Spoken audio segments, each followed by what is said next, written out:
వెలుగులాడితే అందులో 40 శ్లోకములు ఉంటే భగవత్పాదుల వారి చేతిలోకి వచ్చింది. ఆ శంకర భగవత్పాదుల వారు భూమండలం మీదకు వచ్చిన తర్వాత ఆ 60 శ్లోకములు ఏ పద్ధతిలో ఉన్నాయో అదే అక్షరాలు పరమేశ్వరుడే రచించారు.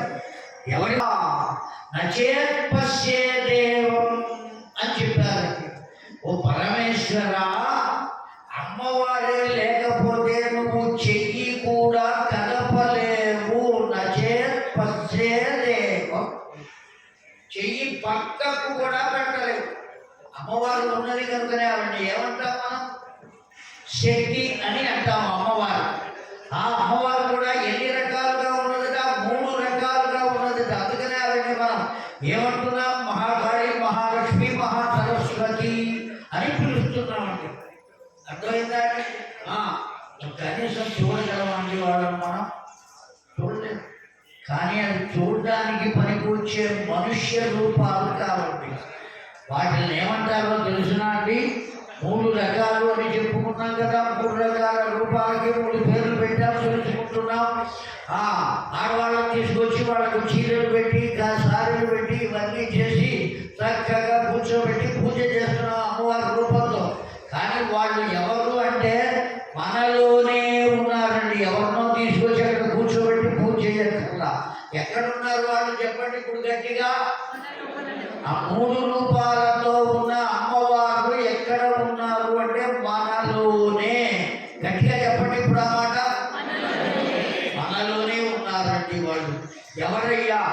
ఇచ్ఛాశక్తి, జ్ఞానశక్తి, క్రియాశక్తి. ఈ 3 మనలో ఉన్నాయి.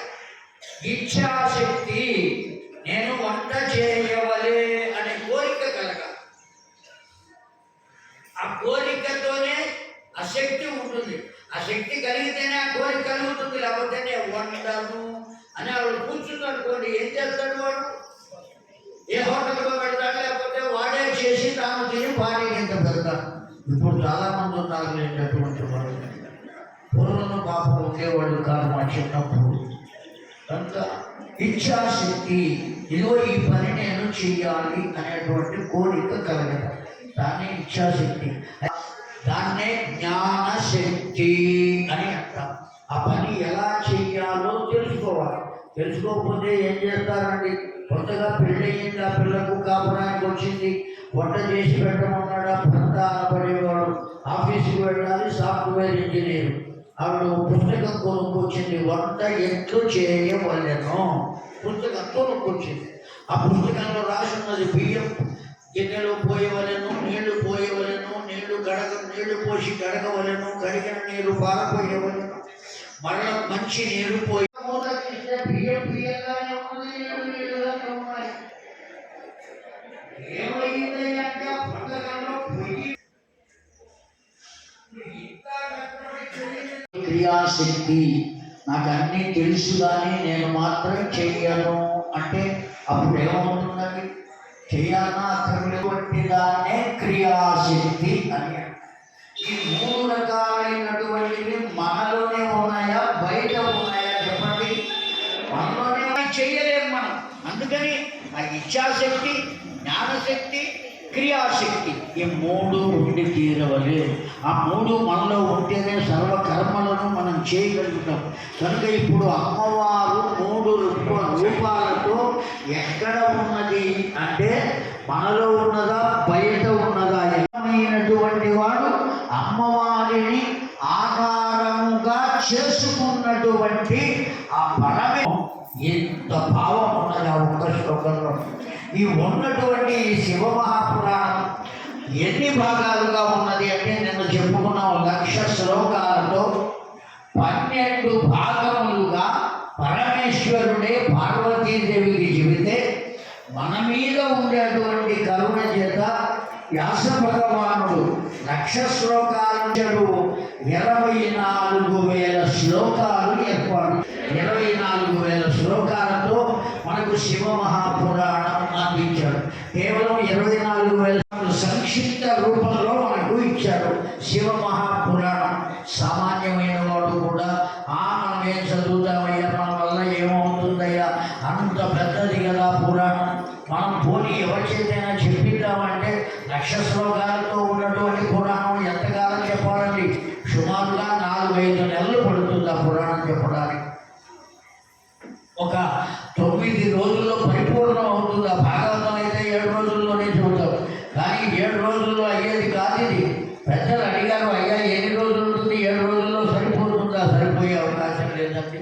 కేవలం భాగవతం ఉన్నది 18,000 శ్లోకాలు. దానికన్నా 8,000 శ్లోకాలు ఎక్కువ ఉన్నాయండి. 6,000 శ్లోకాలు ఉన్నాయి. అందువల్ల ఖచ్చితంగా 9 రోజులు ఉండవలసిందే అని ఈ 9 రోజులు ఏర్పాటు చేసుకున్నాం మనం. ఎంత అదృష్టం అండి. సంఖ్య కూడా అంకెలు ఉన్నాయే, అంకెలలో అన్నిటికన్నా పెద్దది ఏంటి అంటే 9. పక్కన 10 అయితే 10 9 కన్నా గొప్పది కదయ్యా, పెద్దది కదయ్యా అంటే పక్కన 0 చేరిస్తేనే అది 10 అవుతుంది. పక్కన ఎప్పుడైతే 1 వచ్చి చేరిందో దాన్ని సంఖ్య అంటారు కానీ అంకె అని అన్నారు. ఆ 9 రోజుల పాటు మనం కూర్చుని చక్కగా ఆ శివపురాణాన్ని శ్రవణం చేయగలగడం అనేటువంటిది చాలా అనేటువంటి పదానికి 2 భావాలు ఉన్నాయి. ఒకటి వేదము అని అర్థం, సంహిత అంటే వేదము. రెండవ భావం ఏమయ్యా అంటే దాన్ని ఎవరు ఆశ్రయిస్తారో వారికి సరి అయిన హితమును అందించున్నది అని అర్థం. సరి అయిన హితం మనకు కొన్ని హితంగా అనిపిస్తాయి, కానీ అవి మనకు హితం కావు. జాగ్రత్తగా వినండి. ఓ పిల్లవాడు ఉన్నాడు, ఆవిడ చికినాలు చేస్తోంది. సంక్రాంతి పండుగ. చక్కగా వస్త్రం వేసి, తడిపిన వస్త్రం దాని మీద చుట్టుకుంటూ అలా కూర్చుని మొత్తానికి వేస్తుంది. నూనెలో వేసింది, అవి బాగా కాగింది. ఏమంటే వేగినాయి, తీసి పక్కన పెడుతోంది. పిల్లవాడు చూశాడు, అమ్మ నాకు పెట్టవా? ఒకటి వాడి చేతిలో పెట్టింది. అది తిని మళ్ళీ వచ్చి అడిగాడు, ఇంకోటి పెట్టవా, ఇంకోటి పెట్టవా, ఇంకోటి పెట్టవా? అయితే ఒక్కసారిగా ఇన్ని తినడం అనేటువంటిది వాడికి హితము కాదా? హితము కాదు. అవన్నీ చేసింది తినడం కోసమే, అంతేగాని అవతల పారేయడం కోసం చేయలేదు కదా. నాన్న ఒక్కసారి తినరాదుగా, మళ్ళీ రేపు కూడా పెడతాను, ఎల్లుండి పెడతాను, ఆవులెల్లుండి పెడతాను, మళ్ళీ వచ్చే సంక్రాంతి వరకు చేశానురా, డబ్బాలో ఉన్నాయి, రోజుకొక్కడి చొప్పున తినవచ్చు నువ్వు, మళ్ళీ సంక్రాంతికి మళ్ళీ చేసుకుందా. ఈ విధంగా తల్లి నెమ్మదిగా చెబుతుంది. ఈ చెప్పినటువంటి మాటనే మనము సంహిత అని అంటామండి. వాడికి హితమును కలిగించేటువంటి మాటను చెప్పటం, మంచిని కలిగించేటువంటిది చెప్పటం. అందువల్ల అంత దివ్యమైనట్టు సంహిత అని పేరు పెట్టాడు. ఆ 7 భాగాలకు ఒక్కొక్క భాగానికి ఒక్కొక్క భాగం పేరు. ఏమిటవి? విద్యేశ్వర సంహితాధ్యా ద్వితీయా రుద్ర కోటి రుద్ర చతుర్థిక పంచమ్యుమా సంహితోక్త షష్ఠీ కైలాస సంహిత. 2వది రుద్ర సంహిత. గుర్తుపెట్టుకోండి, రాసుకునే వాళ్ళు ఎవరైనా ఉంటే రాసుకోండి. విద్యేశ్వర సంహిత మొట్టమొదటిది, 2వది రుద్ర సంహిత, 3వది శతరుద్ర సంహిత అన్నారు. చాలా గొప్పదండి ఆ 3వది. శతరుద్రము అంటే మనం నిత్యము అభిషేకం చేసుకునేటువంటి భగవంతుణ్ణి గురించి కీర్తించేటువంటి దాన్నే శతరుద్రీయము అంటారు. తృతీయము శతరుద్రాక్ష. ఇక 4వది కోటి రుద్రాక్ష. సామాన్యమైనటువంటిది కాదండి. భగవంతుణ్ణి 1,000 రెట్లుగా పూజించడం అంటే సామాన్యంగా జరుగుతుందా అండి? జరగదు. త్యాగరాజస్వామి వారు రామ మంత్రాన్ని 96 కోట్ల మంత్రాన్ని జపించాడు. రామ మంత్రాన్ని ఒక మానవుడికి సాధ్యమయ్యేదేనా మంత్రం? అలా దానికి ఎట్లా చేశాడయ్యా ఆయన అంటే, చెల్లెలు వచ్చింది, మా అక్కయ్య వచ్చింది, వాళ్ళ కాపురానికి వెళ్ళిన ఆవిడ చాలా కాలం అయింది, వాళ్ళ రోజున వచ్చింది పండగకు అని ఆనందపడతాడు. అట్లాగే పరమేశ్వరుడు కూడా ఆనందపడతాడు. అక్కడికి ఆ ఆ పరమేశ్వరుని ఆనందపరచాలి అంటే లక్ష్మీదేవి రూపమైనటువంటి ఆ బిల్వ వృక్షము నుండి ఒక్క దళమును తీసి ఆ శిరమున కనుక ఉంచినట్లయితే ఏక బిల్వం శివ, ఆ బిల్వాన్ని అక్కడ వేస్తే చాలు, అంత దివ్యమైనటువంటి స్థితిని పొందుతాడు. ఆ విధంగా బిల్వదళాలు తీసుకొచ్చి అర్చన చేస్తున్నాడు, నీళ్లు తీసుకొచ్చి అభిషేకం చేస్తున్నాడు ఆ పిల్లవాడు. ఇంత చేస్తే సమయం వచ్చేటప్పటికీ యమధర్మరాజుకు వర్తమానం వచ్చింది. యమధర్మరాజు బయలుదేరాడు. ఆ యమధర్మరాజు భటులను పంపించాడు, తాను బయలుదేరకుండా. ఎప్పుడైతే భటులకు పాశాన్ని ఇచ్చాడు, ఆ భటులు వచ్చి పాశాన్ని విసిరారు. విసిరితే ఆ పాశం ఎక్కడ దాకా వస్తుంది అంటే మార్కండేయుని వరకు వస్తుంది, కానీ మార్కండేయుని చుట్టి తీసుకువెళ్ళలేకపోతుంది. ఆ పాశములకు ఆ శక్తి నశించింది. ఆ పాశము యొక్క శక్తి కన్నా మార్కండేయుని వద్ద శక్తి ఎక్కువ ఉండటం చేత, జాగ్రత్తగా వింటున్నారు కదండి, యమధర్మరాజు విసిరిన పాశము కన్నా ఎక్కువగా శక్తి ఎవరి వద్ద వచ్చింది? ఇప్పుడు మార్కండేయుని వద్ద వచ్చింది. ఆ రావడం చేత అంత పాశము కూడా దగ్గర దాకా పడుతుంది, కానీ వాడిని ఏమీ చేయలేదు. ఇప్పుడు మనకేమర్థమయ్యింది దీనివల్ల? లోకంలో ఏ ప్రాణికైనా మరణము అనేది తప్పదు, అంతే కదండి. జాతస్యకి ధ్రువో మృత్యువు, మరణించి తీరవలసిందే. కానీ ఆ భగవంతుని అనుగ్రహం కనుక ఉన్నట్లయితే ఆ భగవంతుడు విసిరినటువంటి పాశము కూడా మనల్ని ఏమీ చెయ్యలేదు అనే విషయం మార్కండేయుని కథ వల్ల మనకు తెలిసిందా తెలియలేదా? ఆ మార్కండేయుని ఏమీ చేయలేకపోతుంది. సరిగదా ఈ భక్తులు ఏం చేశారు? ఎన్నిసార్లు విసిరినా అది పట్టల్లా హుమ్ అంటున్నారు, హమ్ అంటున్నారు, వాళ్ళు ఇష్టం వచ్చినట్టు గంతులు వెళ్తున్నారు. అయినా మార్కండేయుడికి ఏ మీద జరగటల్లా. నమస్తే రుద్రమణ్యవే నమః, నమస్తే అస్తు ధన్వనే బాహుభ్యాంతే నమః.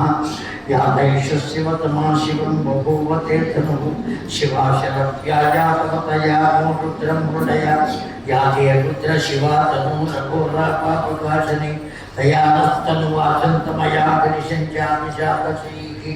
యామిశంగిరిశంతహస్తే విభక్ష్యత్తవే, శివాంగిరిత్రతాం కురు మాహుపుష్టి.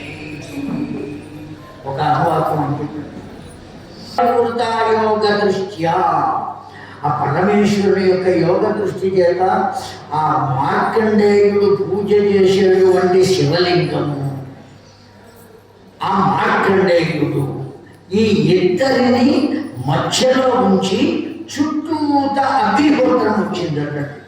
ఆ అగ్నిహోత్రం రావడం చేత భక్తులు లోపలికి వెళ్ళలేకపోయారు. ఇప్పటికీ యోగం మీద బాగా కోపం. వాడు చెప్పాడు, అయ్యా మీరు వస్తే కానీ వాడు రాక, కనుక మీరే వెళ్ళాలి, మేము సామాన్యమైన భక్తులం కదా, అందువల్ల మీరే రండి అన్నారు. ఇప్పుడు ఆ యమధర్మరాజు నేనే బయలుదేరుతున్నా అని మార్కండేయుని తెలివితేటలు ఎక్కడ ఉన్నాయి అంటే ఆలింగనం ప్రతిద్వంద్వయతి ఉత్తమ యశోవర్ణితం బ్రాహ్మణము మార్కండేయం. చూడండి, ఆ తెలివితేటలు కూడా ఎవరిచ్చారు? వాళ్ళు అన్ని గాఢాలింగనం చేసుకున్నాడు. అప్పటిదాకా ఎదురుకుండా కూర్చుని ఏకబిల్వం శివార్పణం అని చెప్పిన వాడు ఇప్పుడు ఏం చేశాడంటే ఒక్కసారి మోకాళ్ళ మీద నుంచుని ఆ లింగాన్ని ఆలింగనం చేసుకున్నాడు.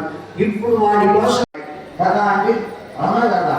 అయితే అవి రావడానికి ఏం పెడతారు? మన ఊళ్ళోనే ఎత్తైన ప్రదేశంలో యాంటీనా, అలాగే ఆ లోపల గుడి లోపల విగ్రహాన్ని ఉంచాము. ఆ విగ్రహం కింద ఆ భగవంతుడికి సంబంధించినటువంటి యంత్రము ఉంచాము. స్వయంభూలింగం అయితే యంత్రంతో పని, మనం ప్రతిష్ఠ చేశాము అంటే ఓ యంత్రంతో వేయవలసిందే.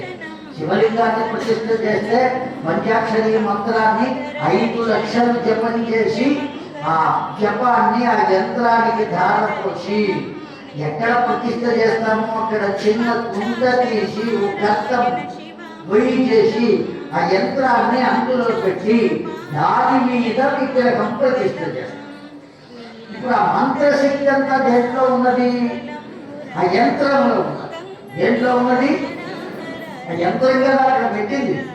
కానీ ఆ యంత్రం పెట్టి ఆ యంత్రం మీద విగ్రహాన్ని పెడితే కళాన్యాసం చేసేటప్పటికి బ్రాహ్మణులు ఆ శక్తి స్వీకరించేటువంటి ఎక్కడో హైదరాబాద్కి అందజేయటం చేత భగవతత్వాన్ని తాను లేవలేకపోయినా నడవలేకపోయినా అటువంటి వృద్ధులు కూడా ఆ భగవంతుని దివ్యమైన తత్వాన్ని పొందడం కోసం యాంకినా వలె పనిచేసేది.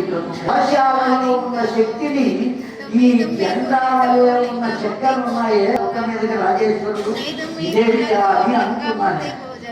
మంచి మాట. అంతకు ముందు ఉన్నటువంటిది ముగిలిపోతేనో ఆ చెక్కకు గుర్తు పెట్టుకోండి.